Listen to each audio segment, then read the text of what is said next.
Bonjour à tous, nous revoici dans ce magnifique restaurant qui sert une cuisine du nord-ouest de la Chine.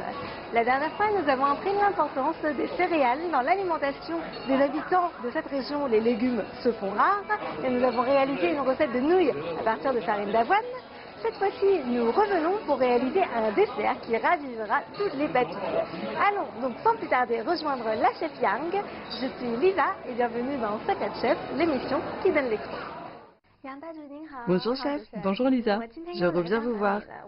Quel dessert allez-vous nous apprendre aujourd'hui? Le gâteau au millet glutineux. Quels sont les ingrédients nécessaires pour réaliser ce dessert? Pouvez-vous nous les présenter? Voici les ingrédients. Il nous faut du riz glutineux, de la confiture de fleur d'osmanthus, du vin de riz fermenté, du sucre, des raisins secs, de la purée de potiron, des canneberges sèches et du millet glutineux. Il existe plusieurs variétés de riz glutineux. Laquelle avons-nous choisi? Le riz glutineux se divise en deux variétés, le long et le rond. Nous avons choisi le rond. En Chine, lors de la fête des lanternes, on mange des boulettes de riz glutineux, des gâteaux de riz glutineux, ils sont tous faits à partir du même ingrédient. En dehors de la Chine, les desserts au riz glutineux sont aussi célèbres. On connaît par exemple la perle de coco. Aujourd'hui, pourquoi avons-nous choisi à la fois du riz glutineux et du millet glutineux? En Chine, le millet glutineux est produit dans le nord-ouest et la quantité de production est plutôt faible. Dans notre restaurant, le pain de millet glutineux, le beignet frit de millet glutineux et le gâteau de millet glutineux sont tous faits à partir de ça. C'est à la fois délicieux et nutritif. Je vois.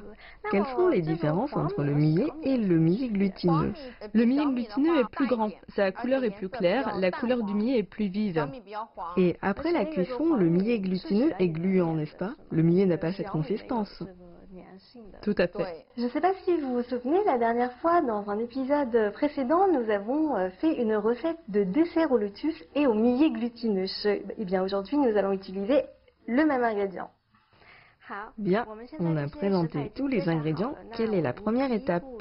Il faut d'abord fermenter le riz. Ok. On a besoin de vin de riz fermenté et de millet glutineux. Le vin de riz fermenté est l'ingrédient le plus important. Qu'est-ce que c'est? C'est un produit fermenté à base de levure de vin, de riz glutineux et d'eau. Je peux sentir? Bien sûr, vous pouvez goûter aussi. Qu'est-ce que vous en pensez? Ça a un peu les saveurs du vin de riz, mais... C'est aigre-doux, non? Oui, c'est ça. Parce qu'après la fermentation, il y a une production de bactéries lactiques. On va utiliser ce vin de riz fermenté, la bactérie lactique est bonne pour la digestion. Quelle eau choisit-on? Il faut utiliser de l'eau tiède. On verse d'abord le millet glutineux, il faut les fermenter respectivement. Et pourquoi de l'eau tiède? Avec de l'eau tiède, la fermentation est plus rapide. Après, on ajoute du vin de riz fermenté. Faut-il respecter un certain dosage? Oui. Pour aujourd'hui, il nous faut 200 à 300 g de vin de riz fermenté pour 50 centilitres d'eau et 500 g de millet glutineux. Il faut bien mélanger. Après une fermentation de 10 à 18 heures, on sentira une odeur un peu acide.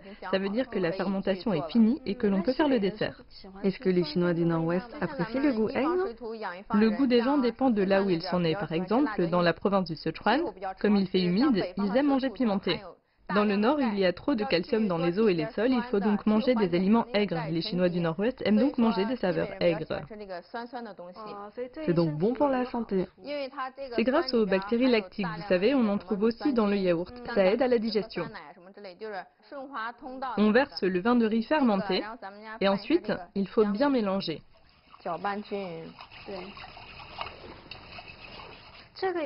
Faut-il fermenter 18 heures aussi? Oui, de 10 à 18 heures. Avant la fermentation, il faut les sceller avec du film alimentaire. Au cours de la fermentation, où doit-on conserver ces bols? Dans un lieu froid? Non, en fait, on peut les conserver à température ambiante. S'il fait froid, on les conserve dans un lieu plus chaud. S'il fait bon, à température ambiante, ça suffit. Par contre, s'il fait trop chaud, le riz s'altérera facilement. Il faut les mélanger de temps en temps pour que la fermentation soit homogène.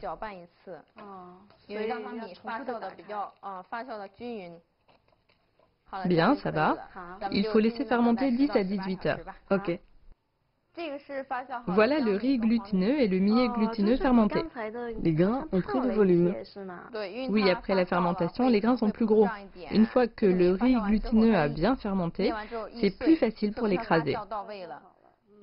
C'est la même chose pour le millet glutineux. Après la fermentation, les grains du millet glutineux deviennent plus gros, mais ils sont plus faciles à écraser et on peut plus facilement les émietter.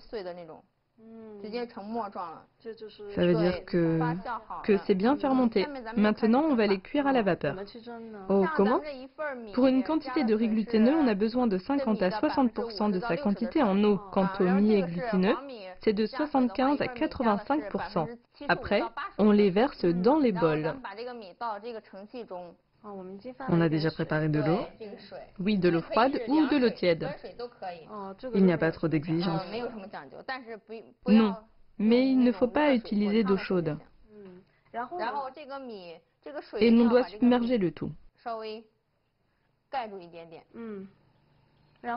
On cuit combien de temps à la vapeur?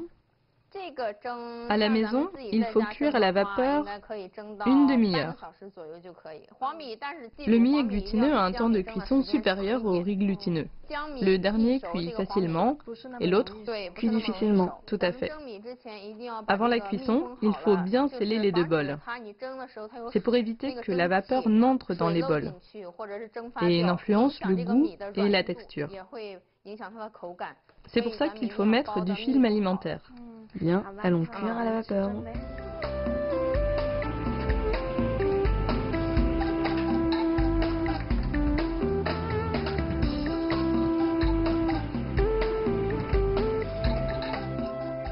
Voici les préparations cuites à la vapeur. Après, on ajoute de la purée de potiron au millet glutineux. Pour préparer la purée de potiron, Il faut cuire un potiron à la vapeur et l'écraser en purée. Quant au sucre, si vous aimez manger sucré, vous pouvez en ajouter plus. Sinon, vous pouvez en ajouter moins. Après, on ajoute notre purée de potiron. c'est pour raviver les couleurs. Oui, c'est pour colorer le millet glutineux et donner une couleur plus vive pour que ça donne envie. On mélange un peu. La couleur devient plus vive. Il faut absolument ajouter la purée de potiron et le sucre quand le millet glutineux est encore chaud. Sinon, ce dernier se solidifiera et ce sera moins facile à travailler. Après avoir ajouté la purée de potiron et le sucre, il faut cuire à la vapeur une seconde fois. Sans quoi, le produit final s'altérera plus facilement. On ne cuit que 5 à 10 minutes. Bien. Faut-il recuire aussi le riz glutineux? Non, ce n'est pas nécessaire. Vous pouvez essayer. Plus vous mélangez, plus ça devient dur. Essayez un peu. Oui, c'est bien. Après, on l'aplatit et on le scelle et on le recuit. Ok.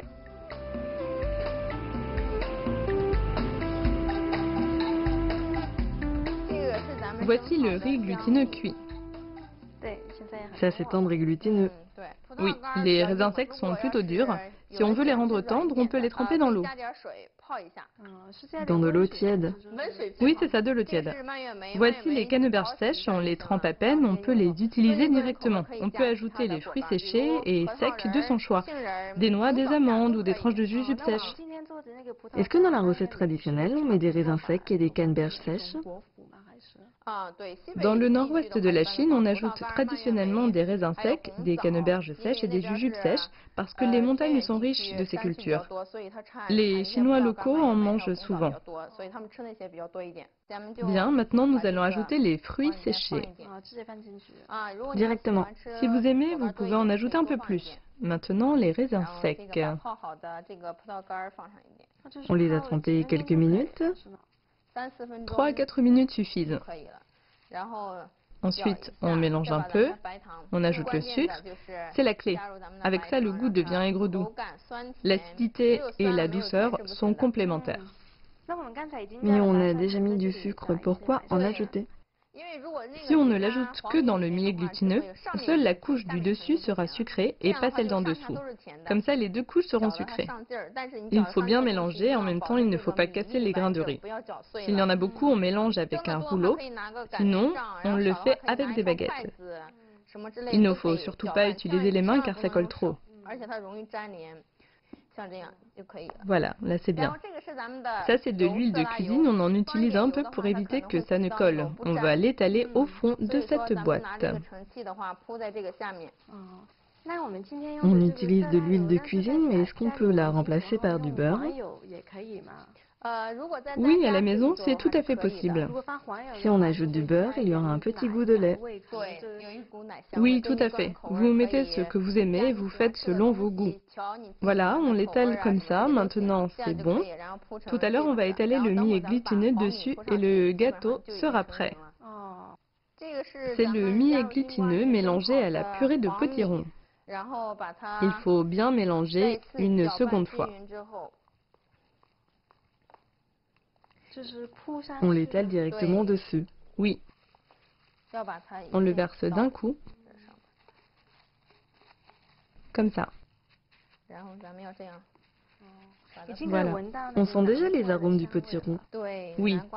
Du potiron et des bactéries lactiques aussi. Ce dessert ouvre l'appétit et facilite la digestion.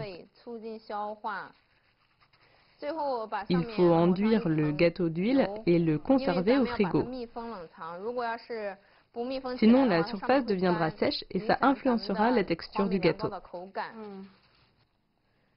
Après, on scelle avec un film alimentaire pour évacuer tout l'air. Sinon, le gâteau ne sera plus bon. La surface deviendra dure.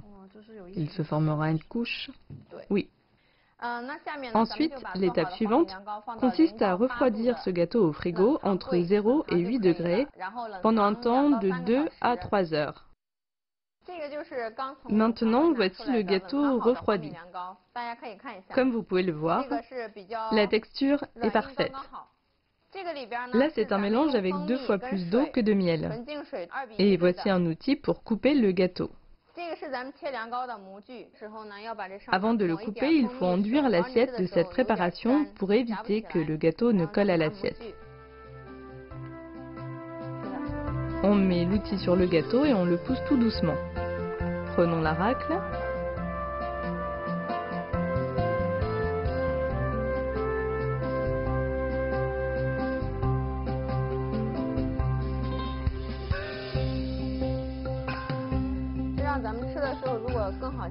On coupe en petits morceaux.